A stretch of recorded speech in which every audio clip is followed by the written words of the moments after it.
লতা তয়া নালাগে কৰিব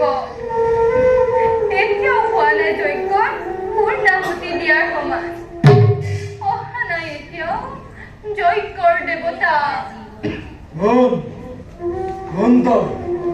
আৰ অনুমতি লৈ প্ৰবেশ কৰিলে মই যজ্ঞস্থল কিয় পিতা ইমান সোনকালে নিজ কন্যাক পাহৰি গলা পিতা মই সতী যজ্ঞৰ বাৰ্তা শুনি আহিছো মই লৰে সতী কোন ক্ষতি হতে গৌরী মরে রেখে দিলাম দিনক্ষণে এই পিতৃর বাক্য অপমাননা করি বিলীনি কৌশিকে পিশাচরে মুখত অতির প্রেতাত্মত অতরিতা মোর কর্মকর্ম গুরুদেব আপনি যজ্ঞের কামান পিতা ইমান নিষ্ঠুৰ নহবা পিতা নিজ কন্যাৰ বাবে পিতৃৰ আলয় চিৰদিন মুকলি দুৱাৰ কাৰ সাধ্য তাক প্ৰতিৰোধ কৰিবলৈ কোৱা পিতা কেনি আছে শিৱৰ আসন শিৱক দিবলৈ ৰাখিছানে বেল পাত আৰু নৈবেদ্য শৰাই যজ্ঞ কর্তব্য নিজেই যজ্ঞ প্রজাপতি ওরে যজ্ঞস্থলে নাই স্থানকে বিখাত কম করো আর কোন ঘুরে লোকেরা বিখাত মুক্ত তো তালিকা দেয় দূর করে পিতা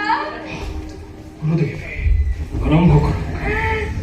কিয় আজি তুমি ইমান হৈছা উন্মাদ পিতা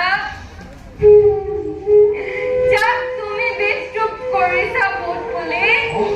সেয়া নন্দী পিতৃ পুত্ৰ মোৰ প্ৰাণৰ অধিকে আহিছে মোৰ সংগে স্বামীৰ আদেশ লৈ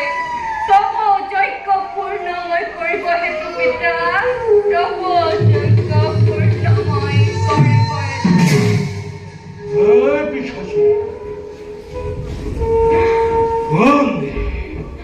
দক্ষরে রাজকুমার এর অপছপর আর কন্যাকে বেখে প্রবেশরে নাই অনুমতি যা খুশি যা করি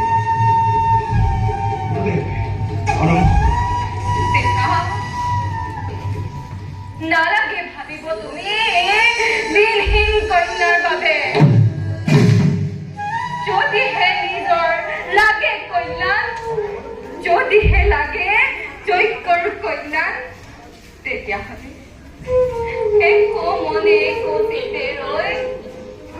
কিবা ভিক্ষা কৰা দয়ালু শিৱ অলপতে তুষ্ট হ'ব মোৰ স্বামী দেৱতা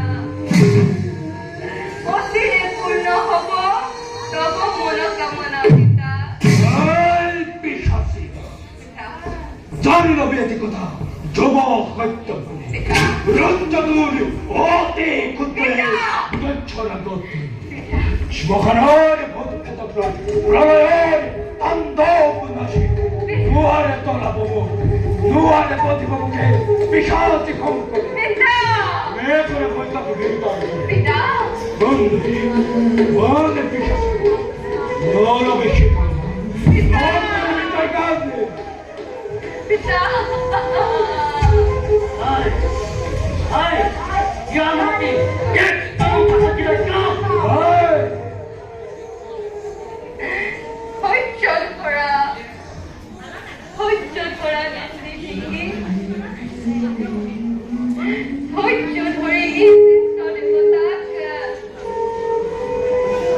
মনে মনে থকা দুয়োজনে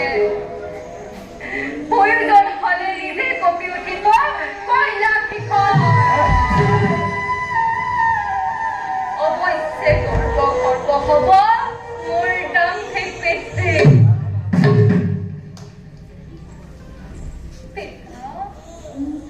পূজনীয় পিতা মোৰ দক্ষ প্ৰজাপতি এতিয়াও চোৱাচোন জ্ঞান চক্ষুৰ মেলি ব্ৰহ্মা বিষ্ণু মহেশ্বৰ ভিন্ন